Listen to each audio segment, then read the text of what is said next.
Assalamualaikum warahmatullahi wabarakatuh. Teman-teman mahasiswa, kita mau KKN tematik. Temanya membangun lingkungan sosial yang ramah anak, yaitu lingkungan yang membuat anak-anak nyaman untuk tumbuh kembang sehat secara fisik, mental, spiritual, dan sebagainya. Kalau kita buka referensi konvensi hak anak, anak itu kan punya 4 hak dasar.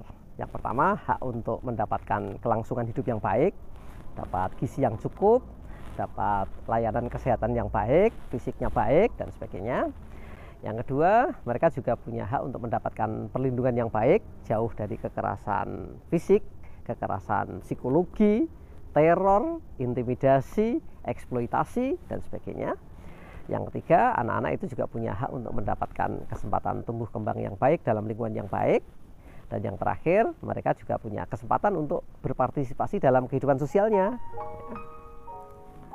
Nah, nanti di lokasi KKN dilihat apakah di sana anak-anak itu sudah sehat secara fisik, sudah sehat secara mental, tidak ada yang menjadi korban bully, tidak ada yang menjadi korban kekerasan seksual, tidak ada yang kekurangan gizi, yang mengalami stunting, dan sebagainya. Salah satu masalah yang dihadapi oleh bangsa kita saat ini kan stunting. Stunting itu tumbuh kembang yang tidak optimal karena kekurangan gizi. Nah, yang paling dikhawatirkan dari stunting itu adalah kinerja kognitifnya akan menurun. Jadi anak-anak jadi kurang pinter lah, kira-kira begitu. Nanti di lokasi KKN buat program kampanye agar anak-anak itu lebih sehat fisik, lebih sehat psikologinya, dan juga menyukai makanan-makanan yang sehat. Anak-anak sekarang itu kan banyak yang lebih suka junk food daripada natural food, good food, ya.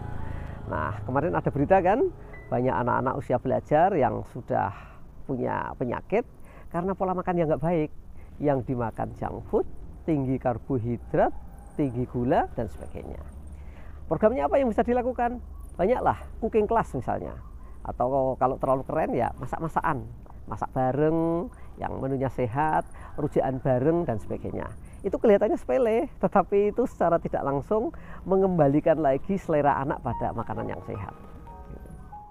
Bagus juga dibuat acara parenting yang diundang ibu-ibu, ibu-ibunya diajari cara membuat masakan yang sehat, penampilannya menarik sehingga disukai anak-anak. Kalau nggak bisa ngajari sendiri, panggil chef.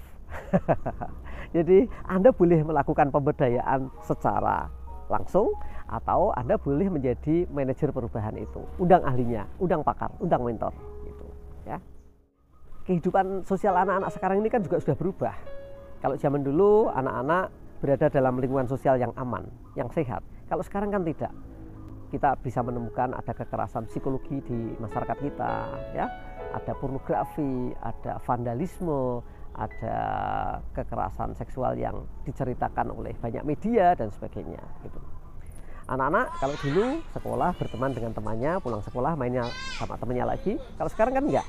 Di sekolah mereka berteman sama teman belajarnya, pulang sekolah mereka stay at home, mainnya sama HP. Nah, banyak ahli mengatakan bahwa HP yang dikonsumsi anak-anak itu dampaknya, manfaatnya ada, tetapi dampak buruknya lebih banyak gitu. Anak-anak jadi kecanduan gadget, mengkonsumsi media sosial yang tidak terkendali, dan sebagainya gitu. Kalau kita dengar berita kemarin, Jepang sama Australia itu lebih ketat lagi loh. Tahun 2025 nanti mereka akan melarang anak di bawah usia 14 tahun untuk mengakses media sosial. Nah, itu tandanya apa? Emergency condition. Jadi anak-anak harus dikembalikan kepada lingkungan sosial yang sehat gitu. Nah, programnya apa? Ajak anak-anak main gitu kan. Nah, main apa? Main bola bareng, jalan-jalan ke sawah, bikin layang-layang, naikkan layang-layang, main lompat tali ya. Lompat tali itu kan kelihatannya sederhana, tapi di situ ada kesehatan fisik, motorik, interaksi sosial, konsistensi, ya, sportivitas, dan sebagainya. Aja anak-anak main gubak sodor atau main umpetan ya, mewarnai, melukis, menari ya, nonton bareng, dan sebagainya lah gitu. Jadi buatlah posko Anda itu menjadi sanggar anak. Anak-anak senang datang ke situ untuk belajar, bermain, termasuk belajar membaca menulis ya kan. Karena ada laporan banyak anak usia belajar kelas 3 atau 4 SD itu sekarang bacanya belum lancar. Berhitungnya juga belum bagus. Kalau zaman dulu anak-anak SD kelas 4-5 itu bacanya sudah lancar, satu kali 1 sampai 9 kali 9 itu hafal. Sekarang banyak yang belum hafal gitu. Anak-anak bisa diajak renang bareng, atau menanam pohon, atau membuat karikatur, melukis ya. Anak-anak diajak bercerita ya. Siapkan buku-buku cerita yang baik untuk mereka ya. Menyampaikan pengetahuan yang sederhana itu salah satunya kan dengan cerita. Buku cerita seperti ini, yang bergambar seperti ini kan mereka lebih suka gitu ya. Ayo buat program yang menarik, bantu anak-anak menemukan kembali dunia mereka yang hilang ditelan oleh perubahan zaman. Investasi pendidikan yang diberikan pada anak-anak itu nanti akan kita dapatkan hasilnya 5 atau 10 tahun lagi yang akan datang. Mereka akan menjadi generasi Indonesia untuk Indonesia yang lebih baik.